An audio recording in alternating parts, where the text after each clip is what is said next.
Texas Congressman Sessions. His district includes part of downtown Dallas. Good to have you here this morning, sir. Your thoughts on what has happened in your home? Thank you, Martha.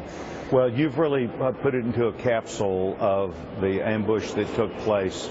Officers and the police department, including a DART, that was trying to provide what is commonly called community policing, to work with the community on not difficult issues, but issues that we need to see commonly, and violence is one of them. What we're looking at now is how Dallas, Texas will mourn and how Dallas, Texas will build resolve to making sure that not only do we say that this should never happen again, but we want it to not happen across the country. And so the words of hatred that the murderers, these terrible people who are criminals placed upon Dallas should not be placed upon the rest of the country, and the rest of the country needs that we will not allow this violence, whether it is African American against white or white against African American, or police at civilians or civilians at police. And so it's going to require every community across our country to literally today to sit down with leaders and to reject the violence that happened in Dallas, and it should not spill over another place.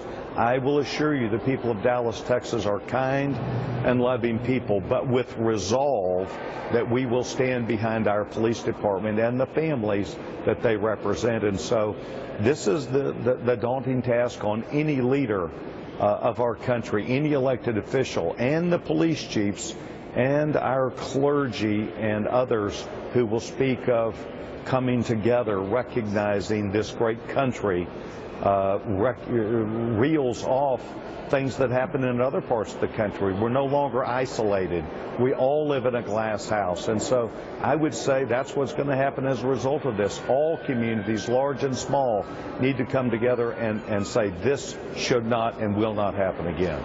You know, I think it is unbelievable for many people in this country who grew up in the 70s and remember the kind of violence, racial violence that happened during that time, the killing of police officers. And I think the feeling was that we had moved past that.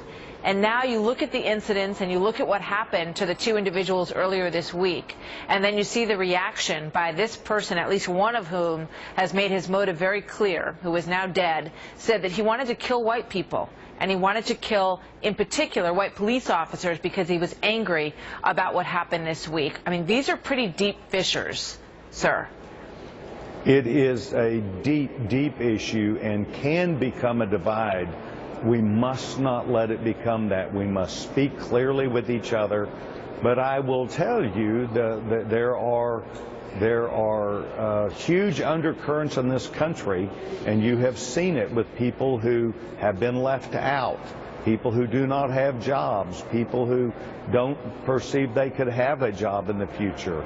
And these divides are not being answered properly by our country, and so we're going to have to go back at it and understand what are the reasons why we have so many people unemployed and who consider themselves to be on the out. Yeah. And to come back into not only the mainstream, but to have jobs, have career, find their families and communities to where they're centers of not just excellence, but of caring about each and every person there. And this is something that we've done in Dallas, or tried to do, and especially with the police department that is in all of the quadrants around our city. So we've got lots of work to do. We need to come together, and I think that's a phrase that was said by the Dallas mayor this morning. Come together, and we need to see that happening in very real ways. There is no doubt on Capitol Hill that there will be many who will want to turn this into a gun control issue. Are they right in bringing up that issue after this incident, do you think? No, I think they're wrong. I think they're wrong, and we need to learn more about what happened in Dallas.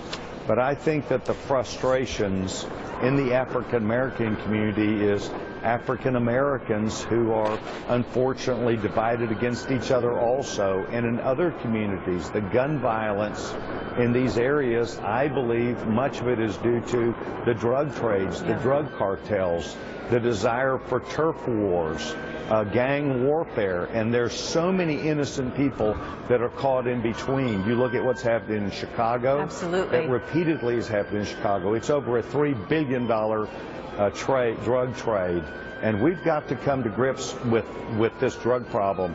We've already seen the opioid problem that we have. There is money being made by the underground, and it is ruining people's lives. And it's causing us and law enforcement to deal with a dangerous group of people. So there are a number of factors. It is not just race. It is competing factors among gangs and other people. No, you're so right. And we've got to address that, You're too. so right. There were, I think, 50, 60 people shot over 4th of July weekend in Chicago. And you wonder where the March for Peace is in the middle of the streets in Chicago when you look at the violence and the death that has happened in those communities that gets almost no attention at all. And it really is a very significant part of this story as well. Sir, thank you so much. Good to have you with us this morning, Senator Martha, Sessions. thank you very much.